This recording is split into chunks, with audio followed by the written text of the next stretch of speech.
Wait, where? What? I'm in a box! Oh no. No, not the box. This is the Escape the Zoo podcast.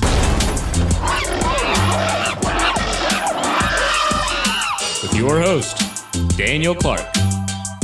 Well, Margot, thank you so much for joining us on the podcast. I'm a huge fan of your work, especially the Remembering series, and super excited to dig into everything you've done, everything going on, and everything that is to come. But I wanted to start off on a topical subject because I know you had spent time with Sudan, the last male northern white rhino that unfortunately passed last month. Can you talk a little bit about that specific animal and your experience with him?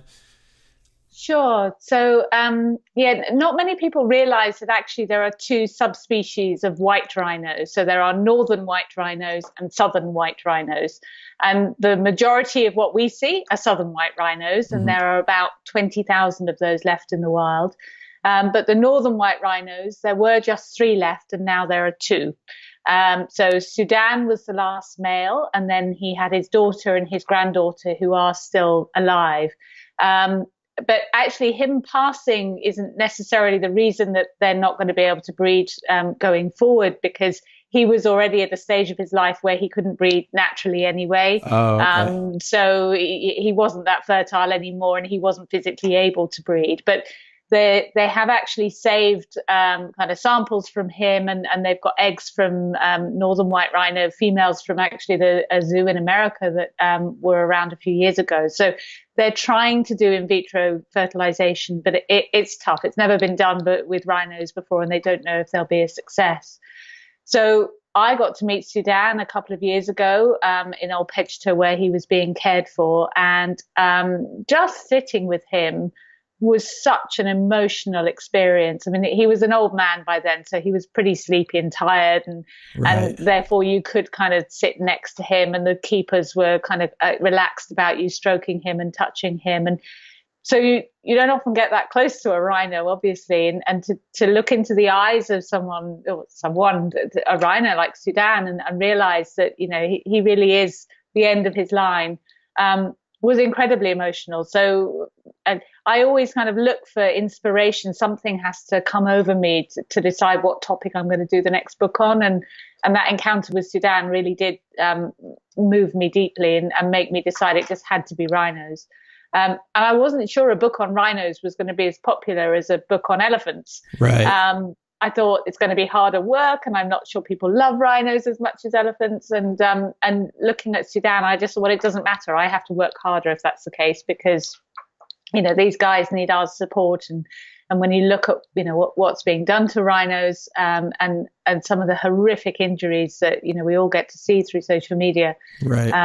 It was, he was an inspiration. And the last words in the book are actually saying, Sudan, we're sorry. And I really do wish that he had some way of comprehending that he was such an inspiration for this book, and you know, lots of other rhinos are going to benefit because of him. Oh, so I just had assumed because you were doing the Remembering Rhinos series that you went to go meet with him. So you were doing that completely separately before you even had thought of the idea of doing rhinos as the next book? Yeah, so I was on a trip, actually. I'd gone out, first of all, to northern Kenya, to Meru, to see some projects that Born Free had been running, because they were my partner. And Old Pedgeter is quite close to Meru. It's actually kind of en route back to Nairobi. So, and I had some friends who have a great place called the Safari Cottages there. So I said, oh, we'll come and spend a few days with you and just take some pictures in Old Pedgeter. And then as part of that, we went and saw Sudan, and really that just hit me. So I was still in the deciding phase at that point, and it was definitely an influence on me. Oh, yeah, I can imagine. And let's kind of just bring it back. So when you were starting out as a kid, did you always want to be a wildlife photographer? Was that the goal, or was that something that kind of came later on? No, it wasn't. I mean, I had a love for wildlife. And actually, the first charitable thing I ever did, I was telling someone this the other day, I was about 7, and they came and gave a presentation in our school about how baby seals were being killed for their fur, for the white fur coats that in the 70s people wanted to wear. and that they had this dye that they could kind of put on the baby seals that would ruin the whiteness of their fur and turn them bright pink, and so therefore they wouldn't be clubbed to death. And I was 7. I was like horrified at this story. But I was like, okay, so this dye sounds like a really good idea because it's going to save the lives of these baby seals. Still shows how ridiculous lengths we have to go to get people to not kill an animal, but that's okay. Yeah, that's true. No, it's fine. So on my way home from school that day, I started knocking on people's doors and saying, look, I just want to tell you about the baby seals, and if you give me some money, we can put dye on them. And I thought I was doing a really good thing. And the next day I was called in front of the headmaster because someone had rung in saying maybe it's not such a good idea having a 7-year-old knocking on doors and asking for money. Yeah. It's not so safe. So I was a bit hurt that they didn't think I was doing a good thing. Yeah, you were expecting to get all the accolades and then you're getting a detention or something. Exactly. But that was kind of my first animal activism, at a very young age. But my first trip on safari was kind of in the year 2000. I had a friend who was living in South Africa who I went to visit, and she was saying at the end of your trip you should just go and go to a game reserve because you might never go again. And little did she know that would change my life. And I just fell in love with safari, but I didn't take pictures at that point. I was going on safari every year. And it wasn't until 10 years later that I signed up for a trip with some very well-known photographers called Jonathan and Angela Scott. Oh, yeah. Jonathan Scott used to present a TV show called Big Cat Diary in the UK. So I'd kind of heard of him, and this trip was to the Masai Mara, which was a bucket list place at the time for me to go to. So I signed up, but I didn't realize quite the kind of emphasis they were going to have on photography. And every night they would present their work and what makes a good wildlife picture and not. And I got so inspired by them and looking at my pictures, thought, God, I'm terrible. That I went home and I signed up for a course and I bought a better camera and I just started doing workshops and things like that. So it's only really been 8 years since I started taking pictures, even though I love the wildlife for a lot longer than that. And did you kind of jump in head first? Like, were you working another job at this point and slowly transitioned over? Or was it something where you're just like, I think I'm going to go for this. Let's do it. Yeah, the timing actually, I had just left a really big job. I worked in public relations in London for 20 years and I was chief exec of a firm of 120 people. And I just become more and more disillusioned with kind of the corporate life and also doing PR for stuff that I didn't really care about. So I kind of left that job and I took 6 months off and was thinking what I wanted to do around the time that I then went and met them. And it wasn't an immediate, oh, that's it, I'll be a wildlife photographer, because I wasn't that arrogant that I thought I could, suddenly compete in a world where people spend their whole lives doing this. Right. But I just wanted to try. So I tried to think of a way to actually get out there more. And I found a camp called Entim Camp in the Mara who I formed a relationship with and said, look, I've got marketing skills, so maybe I can help you, barter my skills for marketing in return for you let me spend a bit more time in camp and, we'll go from there. So I started working with them for 3-4 years and got to the point where suddenly people were following me on social media and I had a bit of a kind of following and I said to them, well, why don't I, be your resident photographer? So I did about, over the course of 2 years, I did about 4 or 5 months out there, just working in camp. And if people came along saying, I'll take you out on a trip and, show you how to do some good photography and mentor people in that way. So that was all ticking along really nicely. And I kind of started to build a name for myself and a following, and it was all good. And then I was doing charitable things out there, but mostly with the local school, connected with the camp and things. And then one day I saw a poached elephant. It wasn't in the Masai Mara. It was in north of Olpejta, an area called Laikipia. And I was staying in a camp called Laikipia Wilderness Camp in the middle of nowhere. And at about 4 a.m, everyone got woken up because we heard hyenas going absolutely crazy. And so as soon as first light came, we went to try and see what these hyenas were making the noise about, and found and you're able to get off on foot in that particular area. So kind of crept through the bushes to have a look And it was an elephant who just died. And he still had an poison arrow in him. And his face was being eaten off by hyenas, and the smell, and I mean, just the horror of it, the absolute horror. And his tusks were still there. Wait, what? And do they know why? Why would that ever be the case? Well, they think what would happen is that, well, first of all, young elephants, male elephants get kicked out from the herd kind of in their early teens. Elephants live a similar age to us. So as you know, up till the age of 10, 11, the young males are part of a family and a social network, but then they get pushed out around kind of 11 years old. And so if you think about an 11-year-old kid here, you know, male, a boy here, how mature or not he is at 11, and how bewildered he would be to kind of be pushed out of the herd. And that's a natural process, but it is the case that these young males kind of suddenly feel very unprotected and vulnerable, and, you know, it's strange for them. And we think what happened is that the poachers would have shot a poison arrow at him, and he would have bolted when it hit him and just run like hell. And the poachers couldn't keep up with him. And then the way it was lodged in him, it would have taken about 3 or 4 days for the poison to kill him. So he would have been walking, an 11-year-old boy, scared and, you know, in pain and not knowing what's going on, until eventually he succumbed. And what we don't know is whether he was actually dead when the hyenas attacked him, or whether he died and then they found him. But the horror of all of that, you know, you can imagine, and say the smell, I can still smell it now, just overwhelmed me. And you know, things happen, and people, you know, all the time you read stuff on social media that's upsetting, and you know, you can just kind of post your anger or unlike it or whatever it happens to be on Facebook. But I have to do something with this anger. I can't just, you know, be impotent. And at that point, because I'd been working for a while out in the Mara, I started to have friends who were wildlife photographers. So Jonathan and Angela Scott had become very good friends and kind of mentors to me.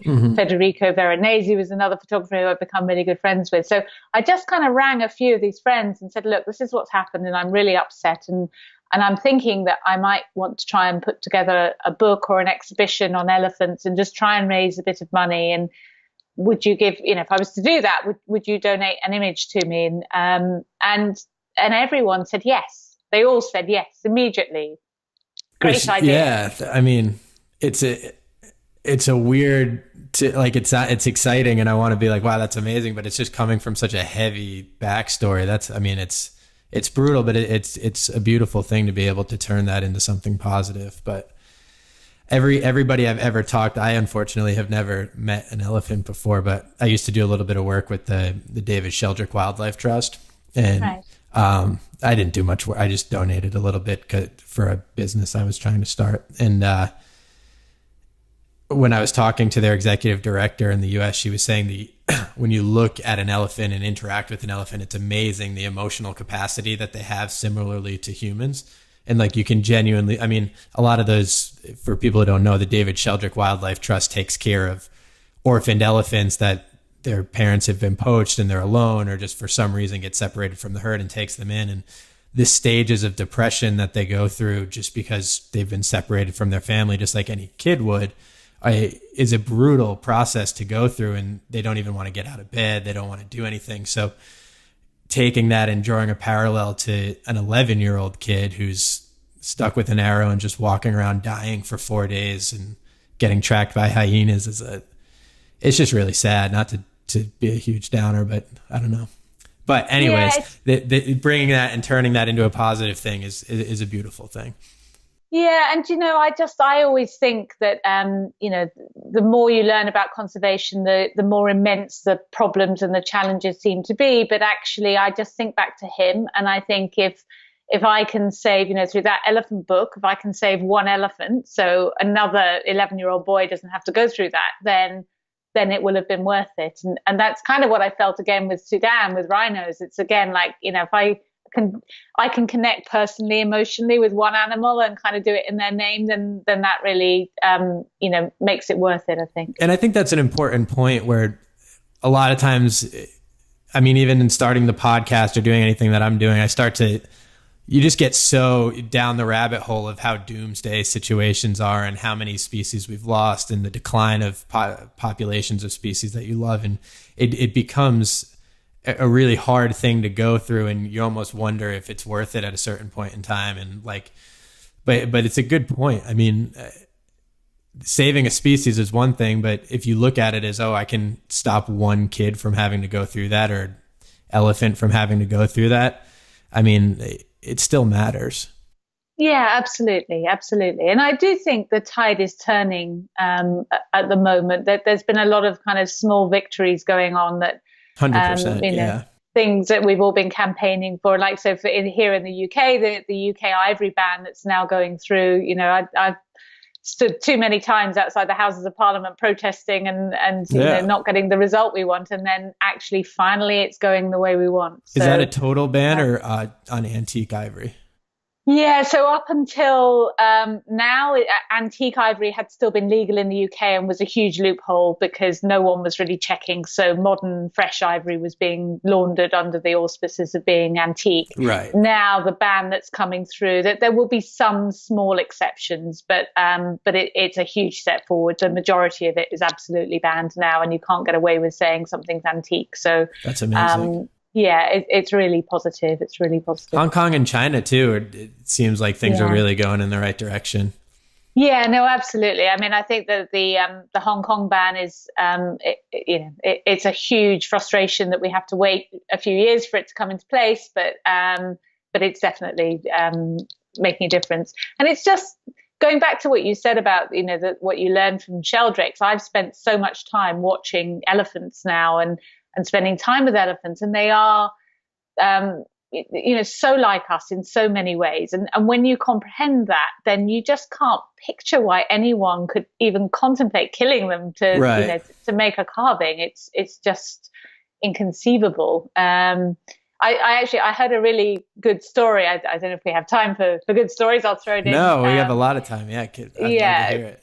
Cool. Well, so about elephants and their communication. So that there's a really cool project that's been developed in Kenya called bee fences. And one of the issues, one of the many issues that face sort of human wildlife conflict in Africa is elephants coming in and raiding crops. So It isn't just poaching that's the reason that elephants get killed. Also, human wildlife conflict. If local farmers are trying to grow their crops and elephants, it's not their fault, come in and raid at night because they see some food and they want to eat it, then the farmers will get kind of angry, retaliate, and elephants get killed.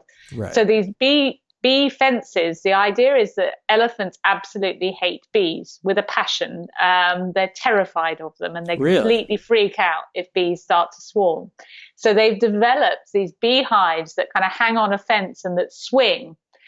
So if an elephant comes in and kind of knocks against the fence, the hive swings, the bees come out and swarm and go absolutely crazy. Wow. And the elephants freak out and run away. And it's a lot less expensive than actually building fencing, I would imagine. Well, and also elephants can knock down fencing. I mean, there's very few fences that if an elephant wants to get through, it can't get through. Yeah, so that's a good point too. It's a really smart idea, but and it gives the farmers another source of income because they can use the honey or the beeswax and things. So that's all really cool. That's super cool.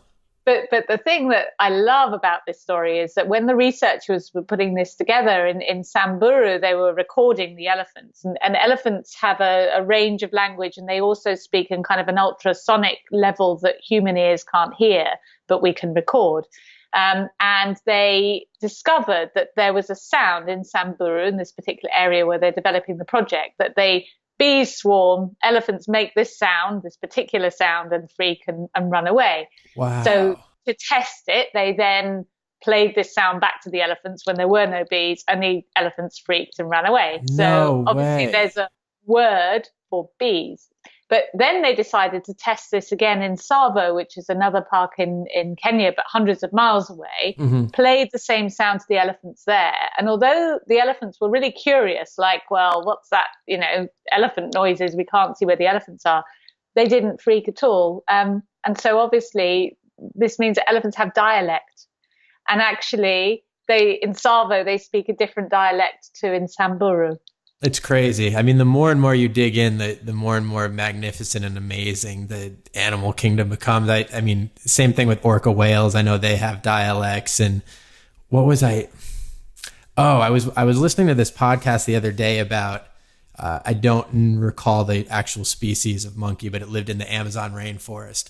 And they were able to distinguish the fact that if they made one call, it meant danger, there's an eagle coming from above, and all the monkeys would go to the bottom. And then there was another call that sounded that there was a leopard coming from the bottom, and everybody would go up. But the more fascinating part about it is they actually found monkeys like messing with each other, because like if they saw a monkey that was with a girl that he liked or eating some food that he wanted to eat, they'd be like, oh my God, there's an eagle coming. He would scatter down, and then the monkey would go grab it. But it's just, it's amazing to me. And like, it never ceases to amaze me, like how intricate and how intelligent these animals are. Yeah, no, absolutely. And I think that, to bring us, talking of monkeys, to bring us forward to remembering great apes, which obviously I'm just underway working on now. Yeah. I hadn't spent that much time with any apes up until last November, December. I went to see chimpanzees for the first time and gorillas for the first time. And where was that? So I went for chimpanzees. I was in Tanzania at a place called the Mahali Forest. So I stayed at this amazing lodge called Greystoke Mahali.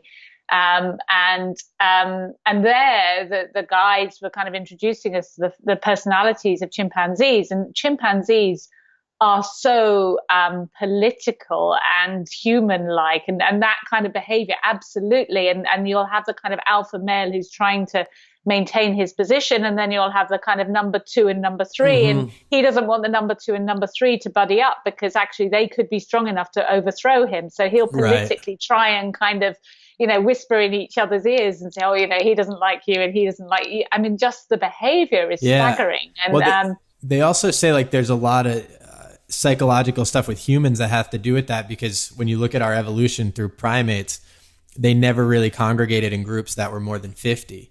And that's why, like, for us, when over the last few hundred years, all of a sudden these massive metropolitan cities start coming up, you get this overwhelming sense where more people are having anxiety and depression and just a difficult time dealing with it. And a lot of it, they think might have something to do with the fact that evolutionarily, we just never had time to catch up to the idea that we're living with millions of more people than we ever did before. Yeah, that makes sense. And actually, said I ran a company which got to 120 people, but when I joined, there were 7 of us. And I remember people saying there's an optimum of around 50 when you can know everyone's name, and then you start to get to a point where beyond that you don't. And I hated it when if I came in the office and there was someone, I'm like, I don't know who you are. Right. Yeah. Actually, 50. Maybe that's where it comes from. That again, there's a number that you could remember. Oh, that's so funny. I haven't heard that. Yeah. Yeah. And going back a little bit on the elephant side, when we were talking about the poaching, because you've spent some time in the communities over there, do you get a sense of, for me, like I always thought, like, how in the world could anybody kill such a beautiful animal? And then I started thinking about, okay, well, if you're in a very impoverished area and you're struggling to feed your family, et cetera, does most of the poaching come from people who are just in desperate situations to try and feed their family? Or is it like there's one kingpin who's very wealthy and is kind of running this weird poaching campaign? Or is it a mix of both? Because I just assume that you would have to take a multi-pronged solution to trying to help to solve the poaching, and economic situation has something to do with it. Yeah, no, absolutely. I mean, I think it's everything you just said. So undoubtedly there are crime syndicates and kingpins who are kind of fencing the goods and sending the ivory on to markets where it can be sold, because a local villager hasn't got the wherewithal to do that whatsoever. But right. Actually, those crime syndicates will then find local villagers and offer them money and say, we'll give you but it can be pathetic amounts, like $50, $100, for a tusk that then could be worth, hundreds of thousands of dollars. Right. It's really exploitative. Exactly. And so the people that will get involved, and also you have to kind of understand, going back to the point about bee fences, that where we sit in our safari vehicles and ooh and ah over how lovely elephants are, for them, if they come and raid the crops, or heaven forbid that they kill a child that was running around, then you've got a different attitude to elephants, and many will see them as pests. So yeah, it's really important that local communities are educated about the importance of wildlife. And that actually elephants, not only bring in money from a tourism perspective, but actually from an environmental perspective as well. They're important for seed dispersal and making sure that forests are maintained. So in terms of how you then tackle things, as you say, a multi-pronged approach, I started by thinking, that I've just seen this elephant killed, and I want to put guns in the hands of rangers, and they can go and kill poachers. Right. And now I've really evolved my thinking, and although yes, as boots on the ground is one aspect of what you need to do, it most definitely is a multi-pronged approach. So you need to be doing education for kids in schools. You need to be giving microfinance and healthcare to villages, so that they understand that actually that money's come from the protection of elephants. And if you don't, as a community, look after the wildlife, that money will not keep coming to you. We've supported projects where you're actually paying scouts so that they will be informants and let you know when things are going on that shouldn't be. Right. Putting collars onto elephants for research purposes. But also really to keep an eye on them. I haven't invested in this area, but, I've got friends who've done, undercover documentaries. There's an amazing film called The Last Animals. I don't know if you've come across it. No, I haven't. Yeah, look it up. It's called The Last Animals by a friend of mine who's called Kate Brooks, and she's won all sorts of awards for her work in that way and kind of investigating. But even down to things like court corruption. And I've seen projects where they want to pay for international monitors to be in courts in Africa, because you can go as far as actually arresting the poachers, or even the kind of middleman poachers, the kingpins, and then it gets to court finally, and they've just paid someone and they're released. Right. So all the hard work, everything you've done gets done to nothing. So solutions need to look at every stage of the way, as well as demand reduction in Asia, of course, and therefore that's why we all campaign to try and stop ivory being legal, and so that demand reduction is going to happen from China now, but there's still going to be a time lag, and that's going to carry on in the meantime.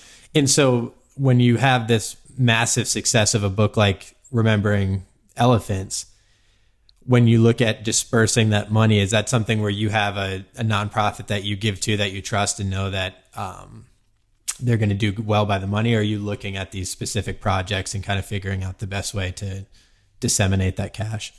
Yeah, well, it's kind of turned into a bit of both. So Born Free, the Born Free Foundation, are my partners, and they're my partner for this new book and the last two as well. But I had long discussions with them, and that they do have some of their own projects, and then they also support third-party projects. Oh, very cool. With the elephant one, I said, at the time I thought we might make about probably about $150,000, and it ended up being kind of more like $200,000, I think. Wow, that's awesome. But I said, with that amount, maybe who should we support? And they said, well, it's better to do fewer and give bigger donations. So say, look at $30,000, a piece for different projects. And I said, well, I want to have across Africa, because we're photographing elephants across Africa at that point. So I think it's only fair that, we spread that kind of support to different projects. So Born Free were really instrumental in kind of making recommendations to me and holding my hand and explaining to me when,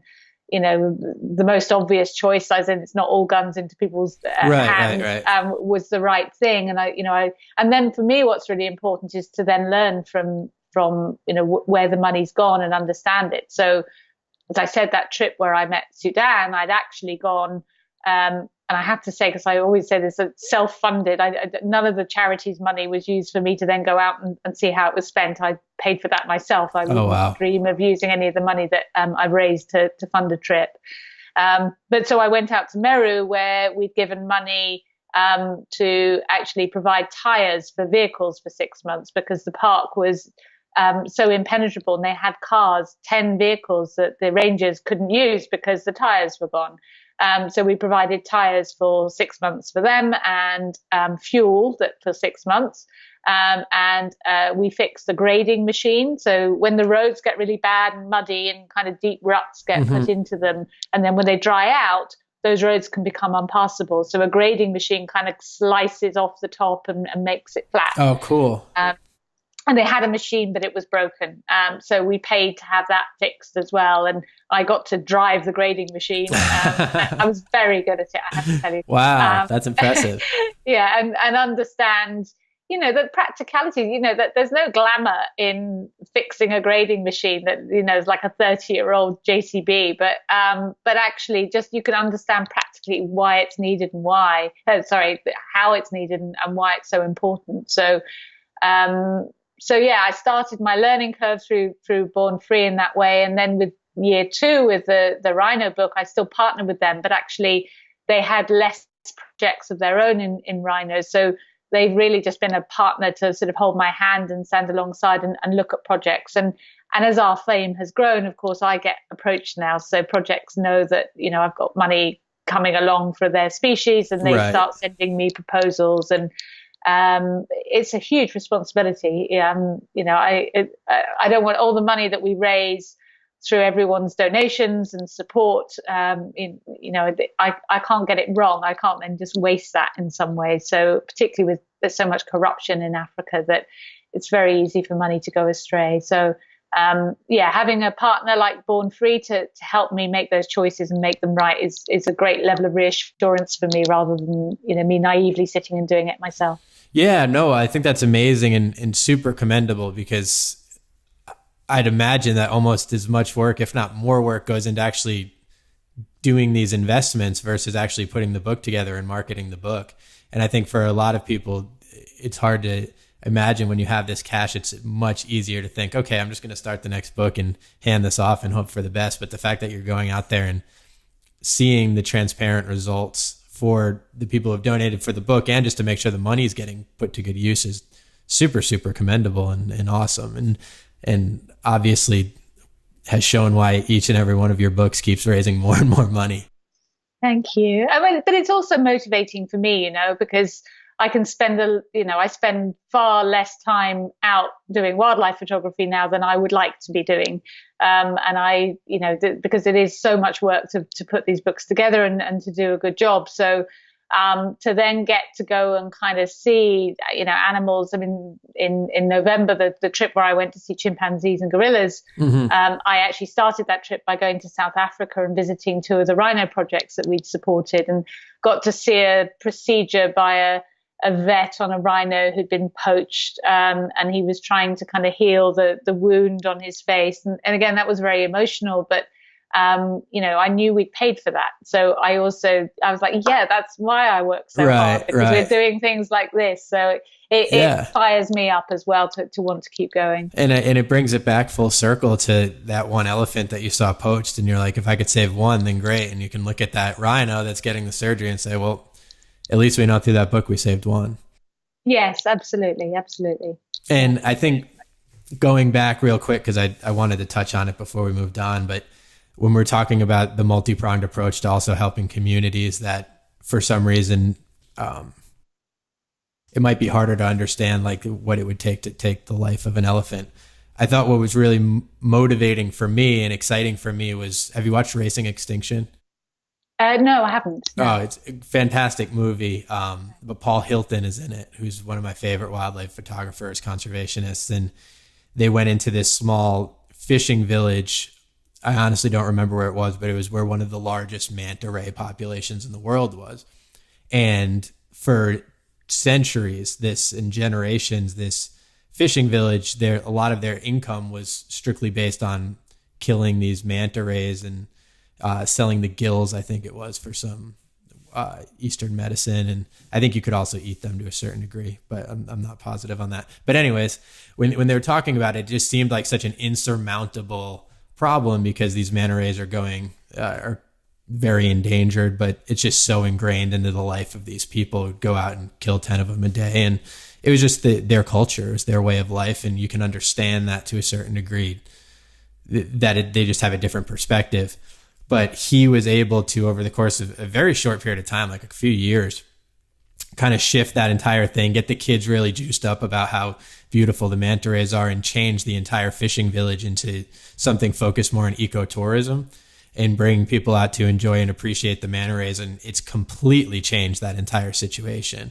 But my big takeaway from that was, I think it's easy to default to things like, oh, well, this happens there because there's different cultures, or it's just problems that are so much bigger than what you're thinking or talking about, or so much bigger than that species. But sometimes that may be true, but you can always think of unique solutions to help to solve those problems. And I don't know, I love that.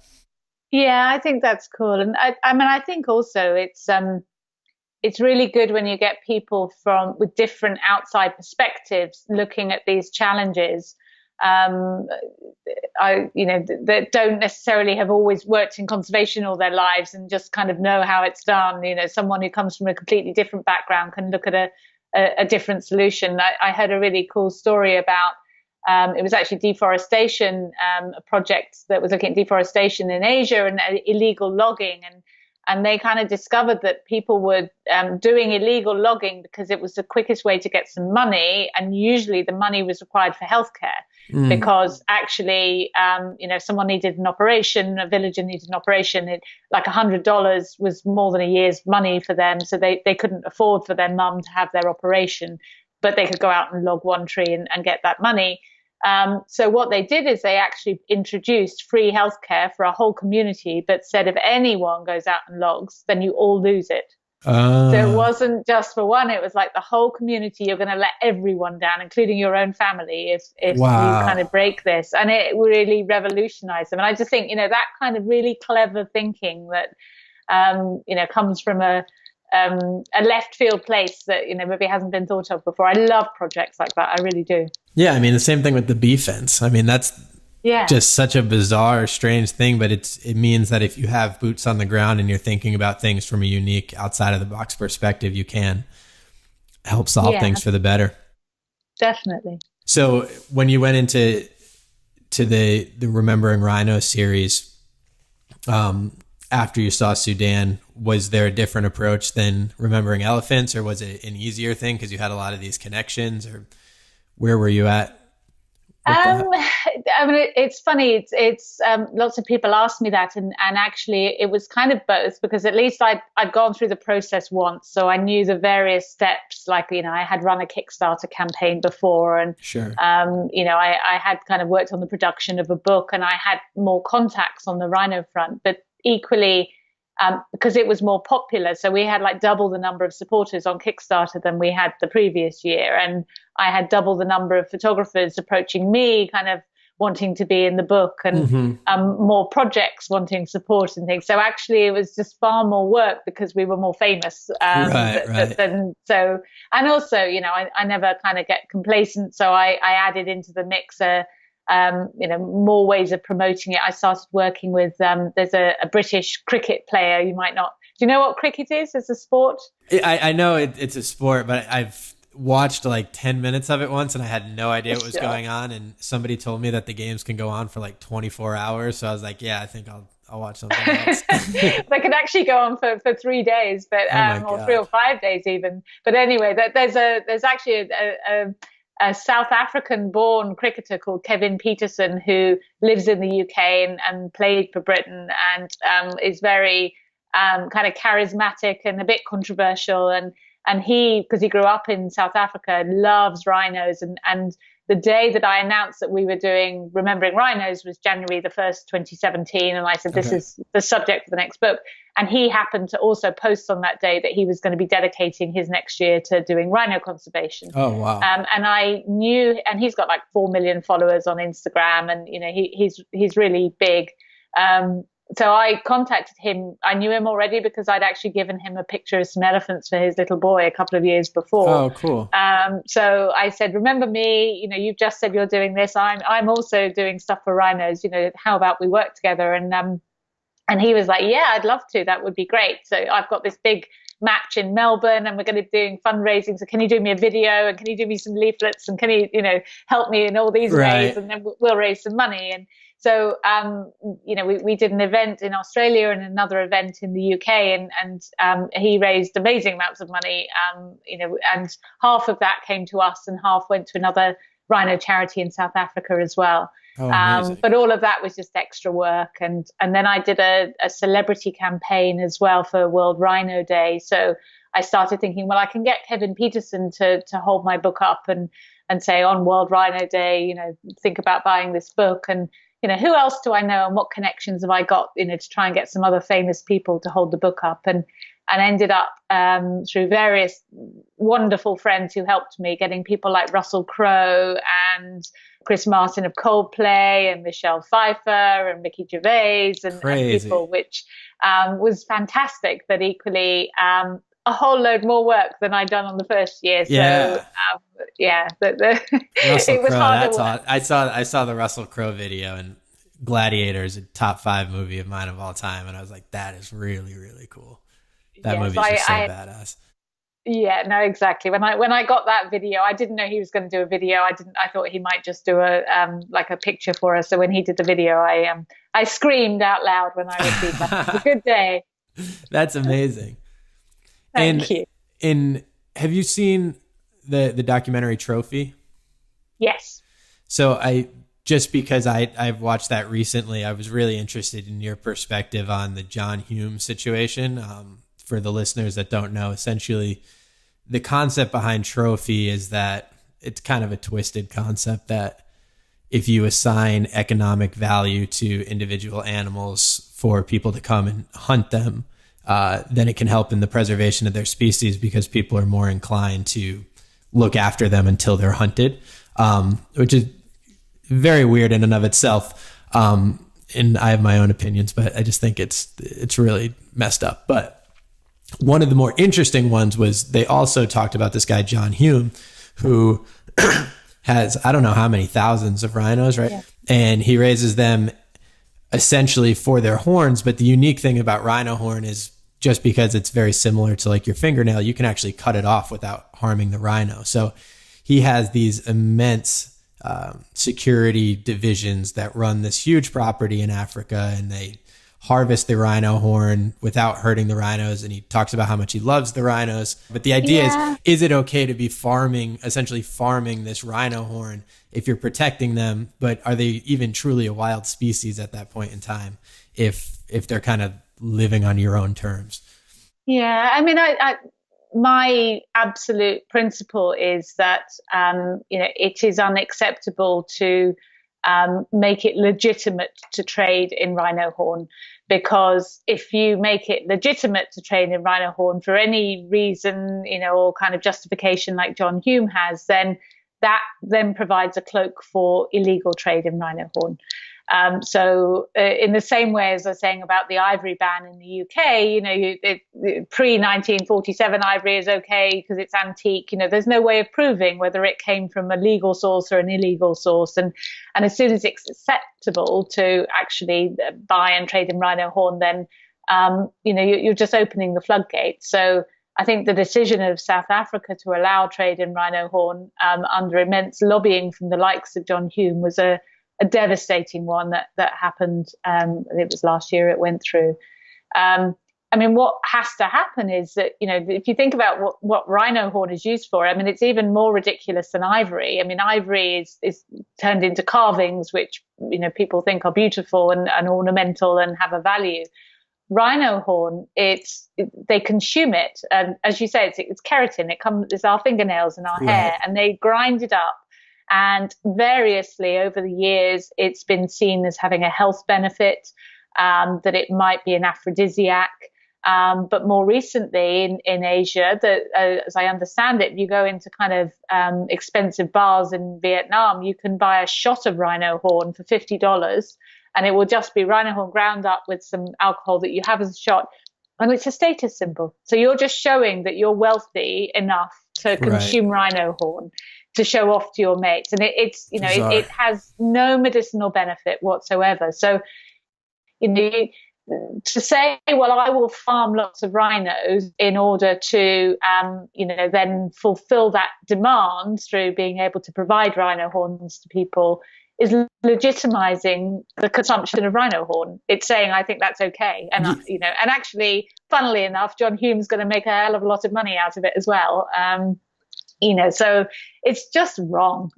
And, I mean, that the consumptive argument for wildlife, for me, takes away, it disconnects the kind of the fact that these animals have souls. And that elephant that I saw, or Sudan's eyes, who I looked into, how dare we exploit those animals for our own use and be so arrogant to think that we're a species that have a right to consume them or trade in them. And it's just and I agree entirely, because it is like a weird form of exploiting something for our own benefit that just seems inherently against what we should be doing. But the one thing that kind of made me kind of turn my head and think for a second was that when they did ban the rhino horn in South Africa, all of a sudden poaching went through the roof, because I guess the prices went higher because it was a harder commodity to find. How do you combat something like that? To be honest, Will Travers of Born Free would be far more qualified than me to kind of cite you statistics and things. Sure. But actually what I know is when there have been kind of stock sales of ivory or rhino horn, actually poaching spikes, it doesn't go down. So I think that what you're saying is actually not right. I think that when actually you legitimize and make sales legal, then more poaching happens, because it provides an undercover source and legitimizes the sale in those things. So it's not the case. Yeah, that's it. That was what inherently made sense to me. It was an argument they made in the documentary called Trophy, if people want to check it out. And I think that might have just been part of the lobbying effort for, because I know that was the stance they took in the documentary. And to me, it seemed a little odd that would be the case, because you think if you made a legitimate market for it, it would just open up people to be able to sell it more freely and easily, and poaching would go up. But anyways, I was just interested because you've obviously had some feet on the ground and wanted to see what people in the rhino world thought of John Hume. Yeah, well, yes, I don't approve. Most certainly, I don't approve. And I mean, that consumptive argument as well, that then extends to hunters as well. And I've had many discussions about this over the years, where you have the hunting fraternity who will pay to go on their hunting safari to Africa. And you've seen the pictures, I'm sure, like we all have, of, shoot an elephant or shoot whatever, a giraffe or whatever it happens to be, and then have their kind of trophy pictures of themselves, with the spoils of what they've killed. And their argument is that actually they're paying the owners of the hunting concessions to provide funds to look after all the other animals on the hunting concession. So everything else gets protected for the trade-off of the one or two elephants that they're going to be able to kill that year. And so their money is therefore protecting everything else. And, right. And I think that argument for me just completely falls down. And I put this to a hunter recently and said, well, okay, so that's great. You're spending $30,000 to kill that one elephant, and that money goes, to whether it does or not actually go to the local community, and is another point, because there's so much corruption out there. But say it did, you could still pay $30,000 and shoot it with a paintball and not kill it, and then say, I've bought the life of that animal, and no one else can ever touch it because you were going to kill it anyway. So your argument that your money is saving other animals is it falls down there, because you don't have to spend it on killing the animal. Right, you can just give it to the same guy to protect the other Especially animals. when, it's supposed to be looked at this act of masculinity, or this really powerful thing that you're doing. And you look at because these guys who are going over there don't want to be spending 2, 3, 4 weeks or months even out there hunting these animals, it's such a charade in terms of what the actual hunt is like. I mean, in Trophy, they just show this guy who they hung a carcass from a tree all night, had a camera on it, and then when the lion came out, the guy went out and just shot it. And it's like, I mean, there's nothing impressive about it whatsoever. And I'm also not even from the standpoint that I used to be very anti-hunting just because I personally don't think that I could do it. But there are areas of the world where, I mean, I listen to this one podcast, Joe Rogan, and he's one of the biggest podcasters in the world, but he's a hunter. And I almost think, like, depending on the species that you're hunting, like he does a lot of axis deer hunting in Lanai in Hawaii, where it's an invasive creature. It's causing a lot of damage and they're just overrunning the island. And I think there's a connection that certain hunters have with taking the life of an animal, eating the animal, and just being a part of that entire process that you could almost argue is more admirable than just being involved in like buying industrialized beef, cattle farming. Not saying that I would do it, but the reason I'm saying that is that I understand the hunter's perspective. And I think a lot of hunters appreciate nature even more so than your average individual. And what I'm saying by that is that I'm not like this green person who's just like, if you're a hunter, you're a bad person and screw you. I'm just saying, like, when you look at it from a trophy hunting perspective and endangered animals, and especially just these large, beautiful, majestic African creatures, there's just no explanation that I could ever buy into that makes sense. Sure. I mean, I think ultimately, for me, what it boils down to is if, there are places where animals need to be culled. I understand that. But it's the people who take joy and pleasure out of the act of killing something that I do not understand. And, I know I have friends who've worked as rangers in places where they might have to actually go and destroy, a problem elephant or that's gone rogue or something, and their hearts are broken when they have to make that kill.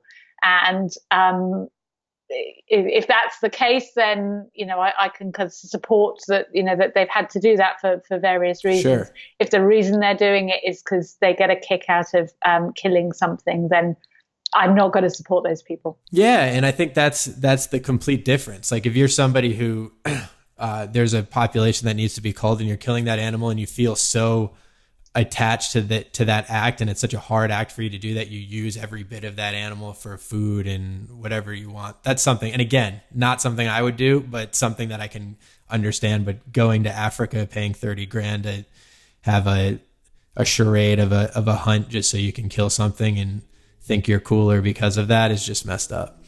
Yeah, absolutely. So anyways, let's get on some more fun topics. So you mentioned when you were doing that last bit, watching the rhino surgery, that you were just embarking on remembering great apes and heading up to, was it Tanzania, from there? Yes. Yeah. Can you talk about that experience so from a layperson's perspective, I always see these photos of people who are seemingly very close to chimpanzees and gorillas. I would imagine it's kind of a scary experience just because, I mean, they're wild animals and they're very powerful animals. Can you walk through the process of, okay, I want to go photograph a chimp or a gorilla? Like, what do you do? Sure. Just A to B, how that works? Yeah, absolutely.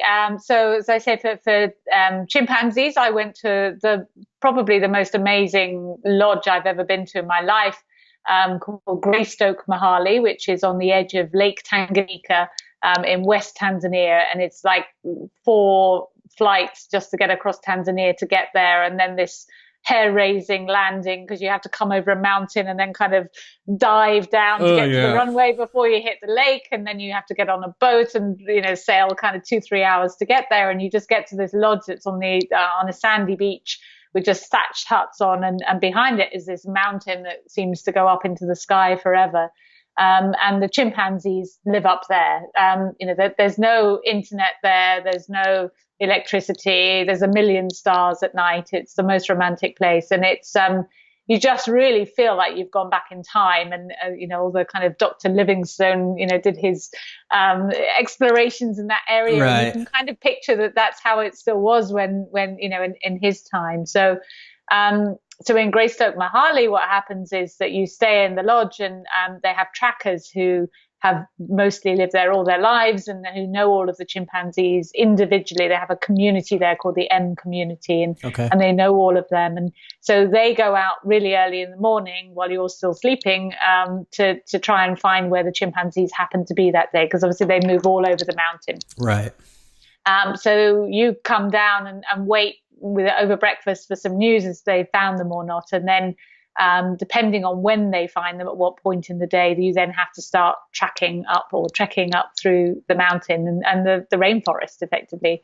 And the later in the day they find them, the further away they're going to be and the further up the mountain. So I found we had to trek 3-4 hours to get to the chimpanzees, and it was really hard work. It was the hardest trekking I've ever done in my life, and just tropical, steamy rainforest, just the mud that you were slipping on, and you have a walking stick and you're kind of, they're hacking away at the forest to try and make a path. There's no paths there already because it's anywhere on a mountain. So you're just kind of trying to pick your way through stinging nettles and everything else, and then you start to hear them, so that your guys are taking you to where the other guys have found the chimpanzees, and you can hear them obviously before you see them. So you hear the screams and the sounds in the forest, and that's all around you. Oh my God, that's so cool. It's very, very cool. It's very magical. And then eventually, hopefully you find them, and you get there, there is a distance you're supposed to have. So with the chimpanzees, we were asked to wear masks so that we can't breathe any germs over them, because their DNA is so similar to ours that if you sneezed and you could introduce a cold, that they would all die from, because they have no immunity. So you're supposed to keep a certain distance. I think it's 7 meters as well, so that you can't kind of spread any diseases to them. But they do move around. So actually, you finally get there and you get to the edge and there's some chimpanzees, and then suddenly, they're swinging through the trees, they're running past you, they're screaming at each other, they're making love in front of you, fighting in front of you. And it's just like the most 3D intense experience of them running around in front of you. It's just incredible. And they will run past you. So actually you'll be there and suddenly they won't be 7 meters away. They'll literally race past you, and you're kind of running back to try and avoid being with them. So it's interesting that it's not a zoo. You're not, respectfully standing behind bars and keeping a distance. You're in their place. But they are the communities that you're allowed to see, and this is the same for gorillas as well, are all habituated to humans. So this family, this M community, has been researched 20, 30 years, I think, and so they've been used to having humans around, and they don't feel any threat from those humans. And the guides that you're with also actually kind of can able to communicate and speak chimp a bit to them as well. So and make reassuring noises and things. So I just really trusted our guides. So I was relaxed, because I was thinking, unless they tell me to step back or whatever it happens to be, I'm just going to kind of get on with trying to enjoy the experience. And how big of a group are you usually, or were you with at this time? Well, so at Greystoke Mahali, I think they have a maximum of 12 guests at any one time that would be allowed to be with the chimpanzees. But we only had, I think we had 6 of us. So it was a very private, intimate experience. So it's not like these chimps are getting like hundreds of people like swarming up that area a day. No, and actually they at Greystoke again, they don't. So you have 2 changeover days in camp, because it's a private flight that has to go in there because it's so remote. So actually on the days you arrive, 2 days a week, they don't go anywhere near the chimpanzees those days. Cool. Anyway. So 5 days a week, they might have a maximum of 12 people, and it's for an hour. So there's a very strict rule that as soon as you find them, you've got 1 hour on the clock, and then you have to leave at the end of it. That's awesome. And they seem very unaffected. And actually, we had one day where we had 3 days there, and we had one day where it rained all day and we couldn't find them. So, they had a day off then as well. Yeah, I was talking on another podcast about always wanting to strike this interesting balance of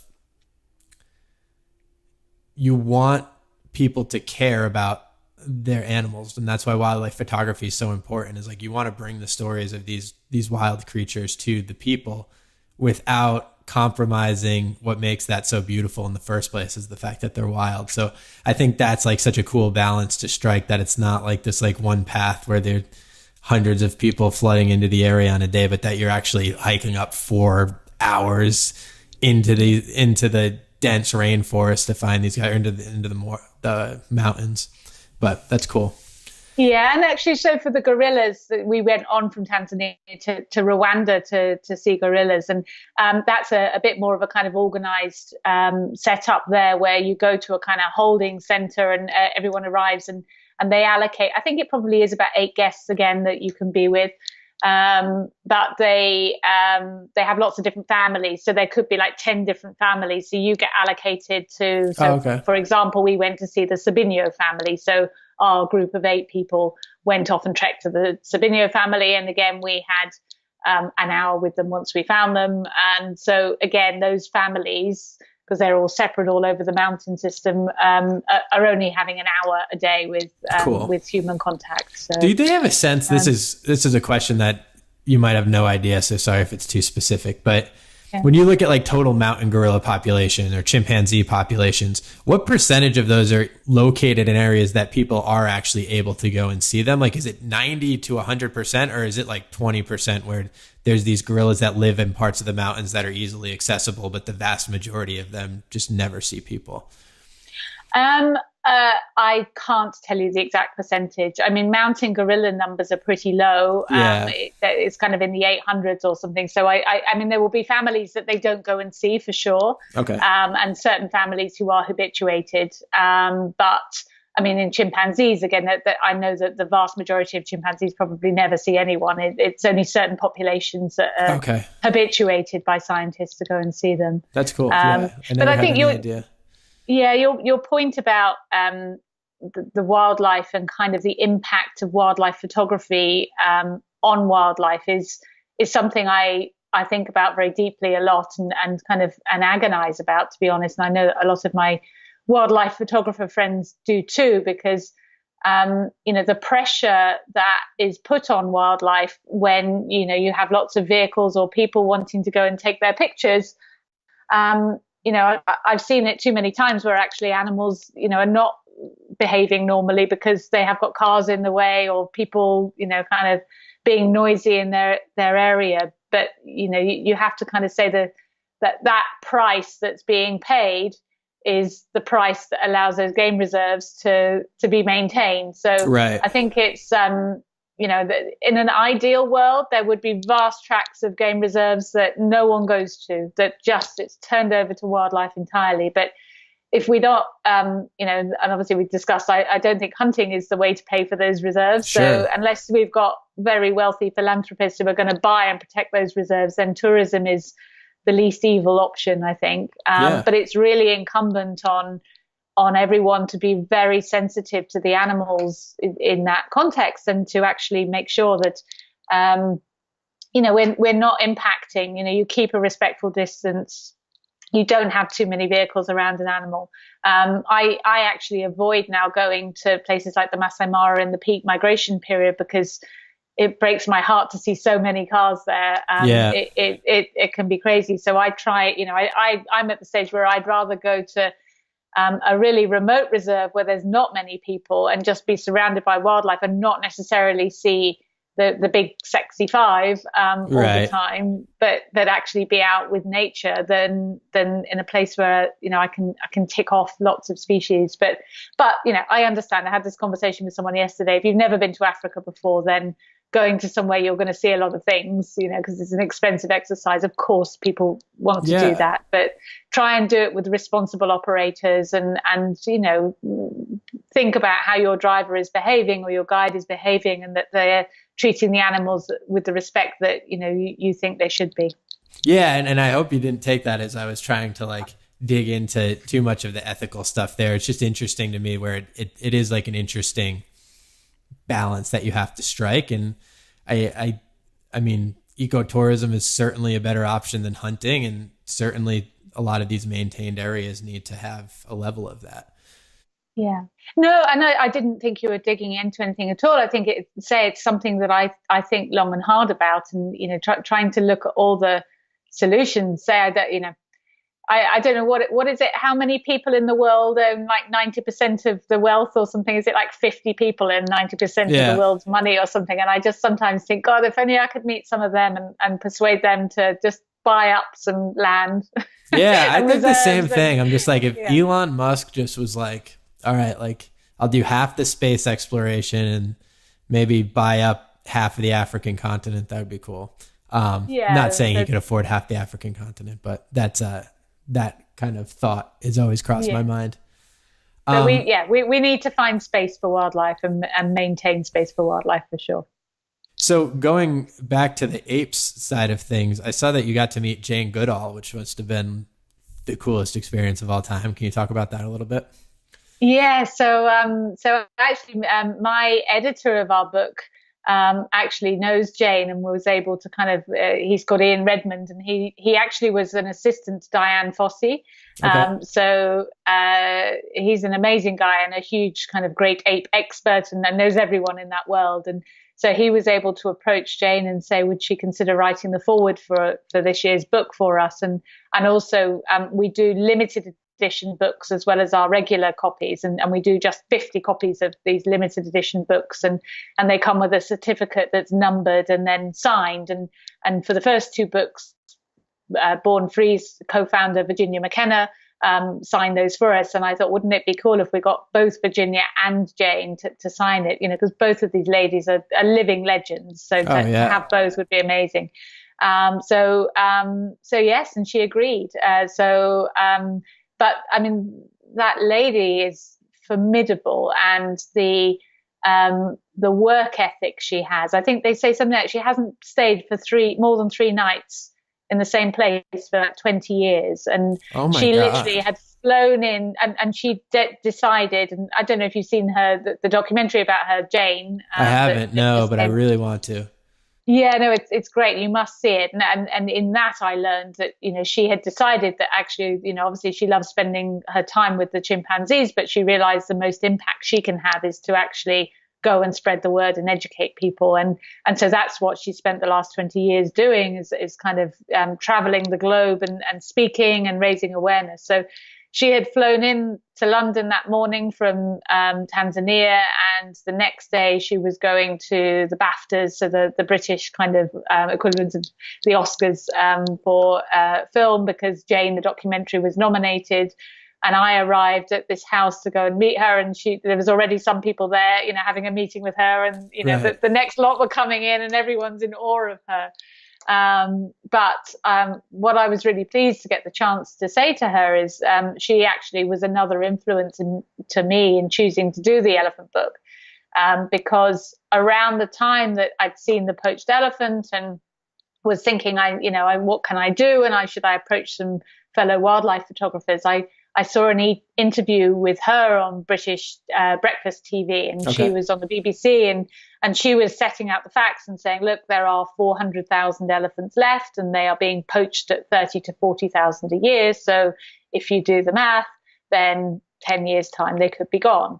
And I remember watching her say that and kind of my jaw dropping open and thinking, my God, I really didn't realize it. It was that dire.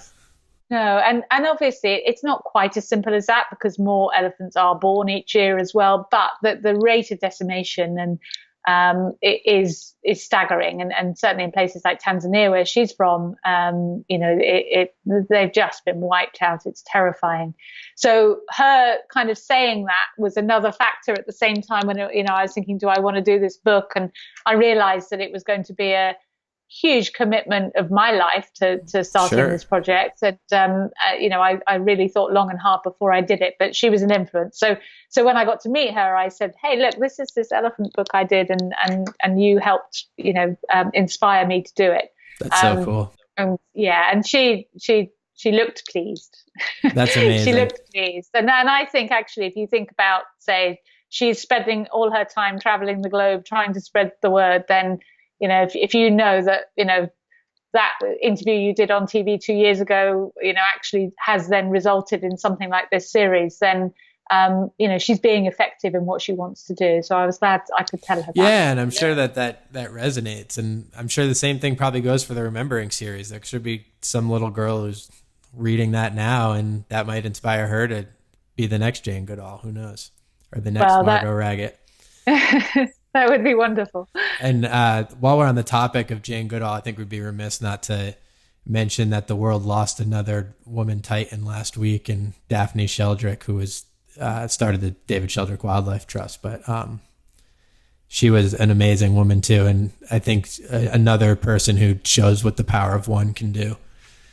Yeah, no, absolutely. And I always go to the Sheldrick Orphanage in Nairobi whenever I'm there. I sponsor lots of the babies. It's a fantastic organization. And actually, when I was there in January, I was talking to some of their team because they were aware of what we were doing with elephants. And we were chatting about whether that I might get the chance to meet her and present her with a copy of the elephant book. But sadly, obviously, she was too ill at that point.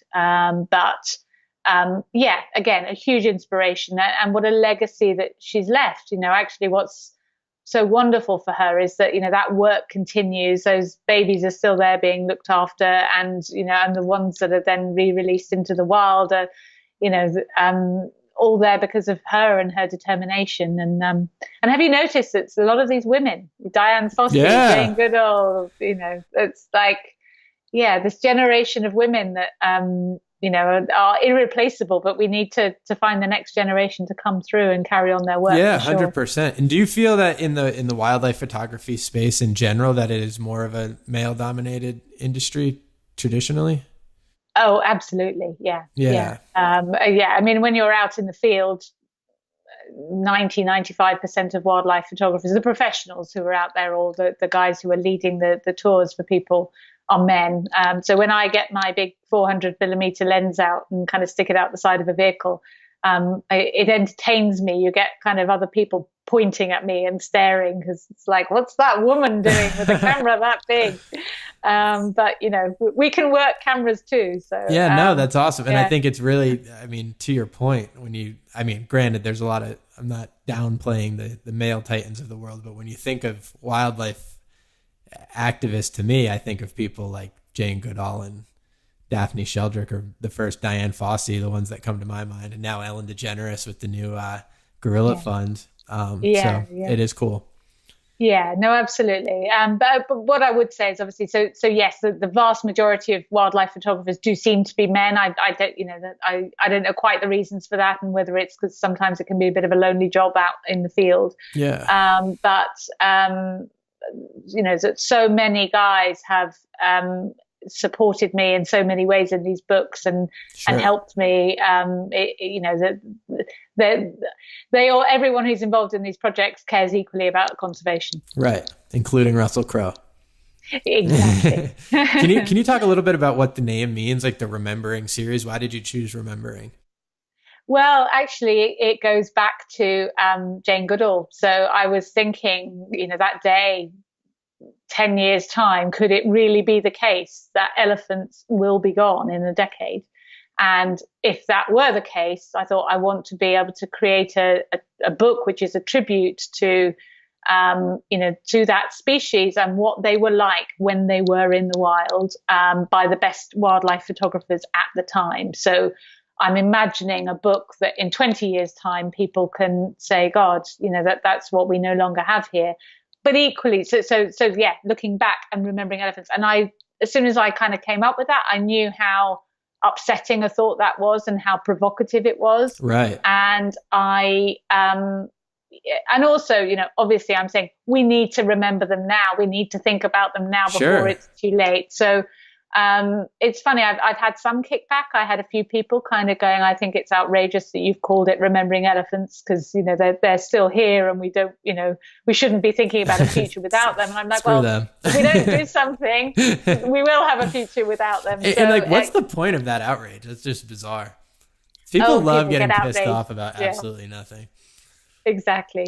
So yeah, it's provocative, but But, in my heart, I still get a bit of a twinge and think, but really, God, when in 20, 30 years time, will it actually have come to pass that these books or imagine if there was a Remembering Elephant series that was written 100 years ago.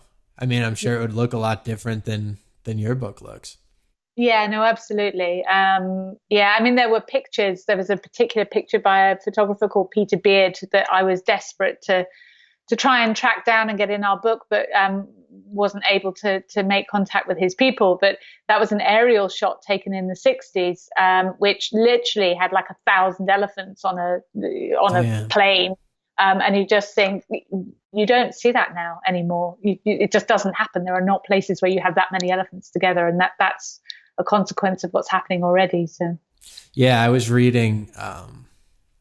I forget, it was some king back like 150 years ago, but not like a crazy long time ago. But at the time, he was really into cheetahs and like owned a bunch of like cheetahs that he took. But at the time in Africa, I think there were 100,000 cheetahs, and now it's down to like definitely less than 10. I don't know the exact numbers.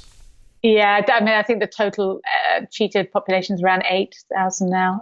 But yeah, and that's, when you look at that, I mean, I don't know whether you're going to come on to ask this question, so I'll preempt it. Everyone's always like, so what's next then? And I get so many people kind of, making the case for why I should support other species next, which happen to be their particular passion. But when you think about it, whether it's cheetahs, lions, giraffe, tigers, polar bears, pangolin, wild dog. I mean, there are so many species when, if you just look at the figures that have gone from X to Y and the direction they're all going is the wrong direction. So it's very difficult to almost know where to focus. Yeah, you've kind of, in a strange way, taken on this weird task where, I mean, there's a lot of weight on your shoulders for the next choice of what that's going to be. Yeah, I mean, I think I just, great apes probably wasn't the most obvious choice. And I kind of quite, I don't like to tread the most obvious path. I also, as I said, I kind of need to feel an emotional connection and feel compelled to want to spend a year of my life, loving these animals and immersing myself in the lives of these animals to create this book and an exhibition, etc. So, but by going to see chimpanzees and gorillas, I set myself open to the possibility that's what the next book was going to be. But until I actually went and spent time with them, I wasn't sure. So it really does depend on what compulsion washes over me. Yeah, no, I can imagine. And sometimes that's what it takes. I mean, to throw something out there, I was just in Hawaii with the Hawaiian monk seal. They could use some attention too. So I'll throw my own hat in the ring. I'm just kidding. Okay, noted. But I also wanted to, I know we're running a little close on time, but when we were chatting back and forth, you had mentioned a story about a kerosene lamp that was really touching in our first conversation. If you can kind of talk about that, I think as a way to kind of start to wrap up the conversation. Something like that is very metaphorical, if I don't know if that's the right word for kind of your work, but I would just love to hear that again. Sure, absolutely. So yes, after chimpanzees, I went to Rwanda to go and see gorillas and had a couple of amazing gorilla treks there. And the last day in the lodge that we were staying in, which is Sabinho Silverback Lodge, the guys who were the managers there, I know very well, and they're dear friends. And they said, oh, you ought to go and have a look around the local village while you're here. And there's a young guy called Lucky who has been very entrepreneurial. He grew up in the village. He's 21 now. But he has set up a system taking tourists to go and have a look around the local village.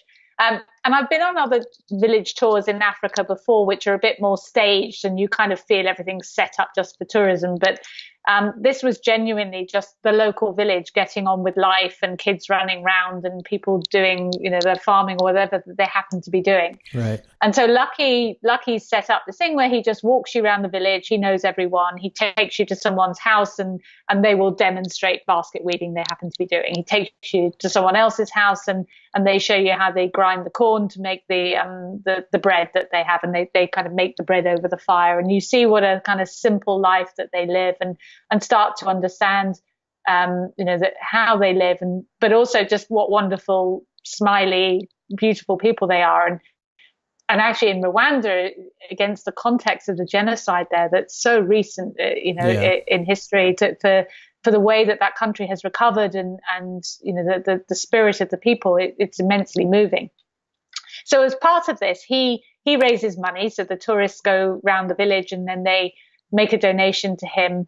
And he was saying that he then distributes. And he was saying when he first started it, he would just give money to everyone. So he'd kind of say, okay, I've got, from this month, I've got $300, and, there are 100 villages, so you get $3 each. And what was happening is that the guys were going straight to the local bar and drinking the money away and not using it for any good purpose. So he decided pretty quickly he needed to actually use the money or distribute the money when there were applications for a reason.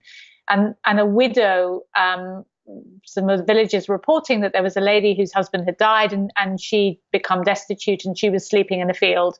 And it can be pretty cold there at night. It's very high altitude and kind of rainy. And, I was glad of the fire that we had in the lodge when we came home at night, and I couldn't really picture her sleeping out in the field. Ugh. So he was able, with about $300, to build her a house. So we were able to go and visit her house, and she was very shy and she didn't speak any English. So he was translating for us, but she came out and kind of shuffled out and held in her hand a kerosene light and a solar light. And he said, okay, so what she's explaining here is that kerosene lights are the traditional form of lighting that people in villages in Rwanda have. There's no electricity network in the way that we have in the West. Right. And when it gets dark there, it's properly dark. So actually kerosene lights are the cheapest and easiest way to light a house. But kerosene lights are very, very bad for health. So I read up about it when I got home. And if you're in a small enclosed hut with burning kerosene light, it's the equivalent of smoking 2 packets of cigarettes a day, just the fumes that you are inhaling. And it messes your eyes up because it's smoky and it's difficult to see. Yeah. And so children are not necessarily studying at night because they can't see. And so she's explaining all the benefit or the bad side of the kerosene light. And he said, so as part of one of Lucky's projects, he had donated 100 solar light bulbs to the village. And these solar light bulbs cost $11 each. And, they're clean, they're renewable. She was able to use that for her lighting. So she showed us and she hung it in the very dark hut and there was light. And I just thought, what an amazing thing that, $11, that's a cocktail in London or something. It's ridiculous. And yet it had transformed her life. So I came back to the UK, and it was just in the run up to Christmas. And I remember coming back from the airport and seeing one of these houses that have got, 1,000 Christmas lights and a dancing Santa on the top. And you just kind of realize the wastefulness of the West, a single light bulb can make such a difference. And yet here we just kind of, burn fossil fuel to have dancing Santas on our roofs. And it just felt so commercial. And people were asking me, my family was saying, come on, it's 2 weeks to Christmas and you haven't told us what you want for Christmas. And I was saying, honestly, I don't need anything. And they're saying, but we want to buy you something. And I said, you know what? I think what I'd really like is a solar light bulb to give to someone, if that would be okay, or 2 or 3. And I thought about it, and I thought I'm just going to put it out on social media. So put it on my personal Facebook page, not anything to do with remembering, and say, look, this is what I'm doing, and my friends who run this lodge can facilitate that. So I can send them the money, and they will go and buy some and put them in the hands of people who need them. So if anyone else fancies this, tell me, and maybe I'll set up a Just Giving page, and then you can buy a light bulb or 2. And God, maybe we could do another 100. Lucky's done 100. Yeah. Maybe we could do another 100. So that would have been £1,000 I needed to raise for that. And people were saying, yeah, no, I'd love to. Please set up the Just Giving page. And I set it up 8 days before Christmas Day, and it raised £4,800. Oh my God. So what's that, close to $7,000 in 8 days? And that was enough to buy, close to 500 light bulbs. Wow. Which yeah, just blew me away. I was staggered by that. And I was getting messages from people saying, my daughter has agreed to give up one of her Christmas presents in order to actually, have a That's light bulb nice, for yeah. something else. Or my daughter wants to use her pocket money this month to buy one. And so yeah, we raised all of these bulbs, and my friends out at Sabinho went out and facilitated buying them for us, and then did a delivery, and we had these like 500. And what they did is they worked with the local headmaster to try and work out the families most in need. And what he decided was that he wanted to give these bulbs to everyone of the age that was about to do their exams. So the children who were not studying because they couldn't study at night because they didn't have adequate lighting, every single one in that year group of all the local villages got a solar light bulb for their household. So 500 households got solar light bulbs. And that for me also just tied in with everything we were saying earlier about actually education and kids need to be educated if we're going to change anything from a conservation perspective. So, it was a human need that I responded to there. I wasn't thinking I am doing this for wildlife conservation, but, I just connected with this lady and thought, I can see what a difference it's made to your life and how easy it is for us to do that. And the fact that it then ties in with education, everything just made real sense to me. Yeah. From one Facebook post. I mean, that's a really powerful thing. Yeah. Do you know what though? I think what I've discovered in the last few years with these books is that, so many of us want to do something to make a difference, and it's really easy. Well, sorry, it's not easy. You can give money to the big charities, the WWFs of the world, and not really have any sense of what impact you've had, and that's frustrating for all of us. And I support quite a few of those charities, and I think something like Sheldrakes is a good example because you sponsor your baby elephant for $50 and you get updates on that one baby elephant, and so you've got a connection to that elephant. And what I'm doing, it's the same thing actually. I was able to then post a video of this presentation of all these school kids getting these light bulbs and singing for us, and it was really emotional to see. And actually, your $11 bought a bulb and went into, you didn't spend $11 and 10 of it went on a salary for some cheap exec somewhere, and the rest got lost in a mailer they were doing or something. And that's what with our books and me always going back to try and visit the projects that. I give money and I know that, I put tires on 10 vehicles, or I put a collar on an elephant, or that particular rhino is being cared for. And I think people respond to that. And so if you give them things that they can support, or, whether it's financially or through donating images or volunteering, when I do events, I get lots of people coming along. People want to have something that they can contribute to that feels meaningful for them. And the solar light bulb campaign is just a very small example of how that in action, I think.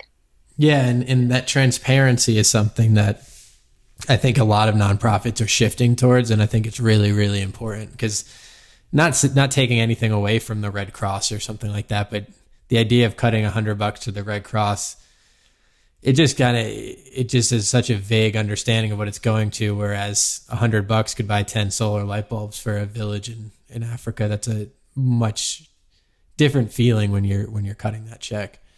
Yeah, absolutely. And I think that's also why we've been so successful with our Kickstarter campaigns for the books, because people understand, that, we just raised the most money so far with the latest Kickstarter for Remembering Great Apes. So we raised close to $180,000, I think. And that pays for all the books I'm going to print. So then actually in the fall, when we start selling the remaining books that we haven't pre-sold on Kickstarter, the full cover price of those books, £45, all of that goes to the charity. 100% of that goes to the charity and to the projects we're going to support. So again, people think, I'm helping make more money in the future for something, and they like to feel part of a movement, I think. So buy a book, people. Yes. And this is an interesting question. Why do you do what you do? Okay, so I told you I worked in PR and marketing for 20 years, and I was working for big multinationals, Unilever, Coca-Cola, companies like that, and I became more and more disillusioned about the purpose of that, and although I could be very successful in raising awareness and selling products, it just felt pretty meaningless to me in the end.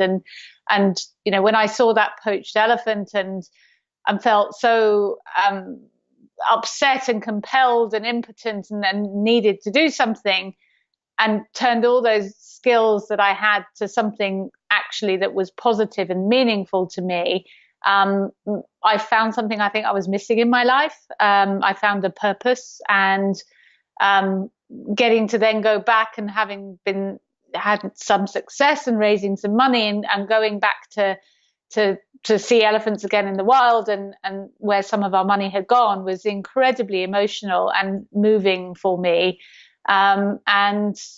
It gave me purpose. And so I love the wildlife. I love the animals. I hate what people do to them. And now all my backstory and my life until now, the skills I've learned has kind of brought me to this place where I can actually do something positive with all of that isn't knocking on doors at 7 years old and asking for money, but actually is a bit more constructive and meaningful. So for the love of the wildlife and for the sense of having a purpose in life, I think. For somebody who hasn't experienced wildlife in the same regard that you do, that might live in a city and the coolest thing they've seen is a pigeon in the last 5 years or something, why should people care about wildlife at this point that it's just become such a human dominated world? You don't interact with wildlife on a daily basis. Why does it matter? Well, I mean, from a scientific point of view, we live in an ecosystem, and actually everything, every type of species on this planet has an impact on the ecosystem of every other type of animal. And when, it's been proven time and time again that when you remove species from an ecosystem, it has a severe impact. I don't know the story so well, but I think in the States, when they're saying with Yellowstone that when they reintroduced wolves, then crazy story. Yeah, then rivers started flowing and everything else came back into balance. So, and I know from some of the research I did for the elephant book, and we covered this, that the impact, they call them the gardeners of the forest, because actually they help with seed dispersal. They eat things, they walk many miles, they poop out, in natural born fertilizer, these seeds that then replant a forest, and those forests are the lungs of the planet. And so you can trace the number of trees disappearing with the number of elephants. You can see it, and then you can see the impact of global warming that happens. So even if you don't have a touchy-feely emotional response to wildlife, and you want to watch it and enjoy it and embrace it, from a planetary perspective, we can't be so arrogant as to think that this planet will continue if we destroy everything else on it. If there was one billboard that you could put up on the highway in the UK that just disseminated one message out to the general population, what would you write? I'm laughing because I think, am I allowed to swear on this? Yeah, of course. A friend of mine, an actor called Dan Richardson, who's been on a couple of the trips with me and worked as a bit of an ambassador for me as well. And I remember him saying something like, he'd say, just, be kind to wildlife, fuckers. That stuck with me when he said that. But, I guess at a more gentle level, it's, look after the planet and you're looking after yourself. I don't know. I might need a bit more time on that, even though I've got a... I'll be honest, I prefer the first one. Be kind to wildlife, fuckers, I think is what we were going with. Dan Richardson. So for anybody that wants to learn more, I'm obviously going to link everything in the show notes, but the Remembering series, and then the Instagram handle is at Margot Raggett Photography. Is that what it is? Yeah. So I've got my own personal Instagrams and Facebooks and things, but Remembering Wildlife is on all of the platforms as well. So Instagram and Twitter and Facebook, and it's all linked from our website, which is rememberingwildlife.com. So you can find all our social platforms from there, and also you can order retro order the Elephant and the Rhino book if you want to have the series, and then you can pre-order Remembering Great Apes as well. And I know you're secretive and / don't know the next step, but for people who are interested in learning about that when it happens, do you have a time frame as to when that announcement might be coming? Do you know, I honestly don't want to commit to that at the moment. I've with this book, it'll be 3.5 years without a break that I've done book after book after book. Yeah. And, that there's things that I think I could do so much more with what we've already got in terms of the books and publishing deals and things. And if I go straight back into the next book, I might not maximize what we've done so far. So I reserve the right to not decide that until I think that's fair. Until I've finished this one. All right. I think that's fair. Well, Margot, thank you so much for taking the time, and thank you so much for all the work that you do for Species. I mean, it's really powerful and super inspiring, and it was a pleasure talking. I'm sure we'll be in touch. For listeners, buy the Remembering Wildlife series, and until next time, stay wild. Thank you so much for listening. I honestly cannot express how much I appreciate you taking the time. For all information regarding this episode's guest, social channels, books, how you can support, etc., please check out our show notes. If you enjoyed listening, please subscribe to the podcast. We are everywhere that you can find podcasts. Subscribe to Escape the Zoo on YouTube, follow Escape the Zoo on Instagram, like Escape the Zoo on Facebook, and please share with your friends. It honestly goes so far and means so much to me. And lastly, if you'd like to be emailed with each new podcast and any other major Escape the Zoo updates, visit escapethezoo.tv and sign up for our email list. Thank you.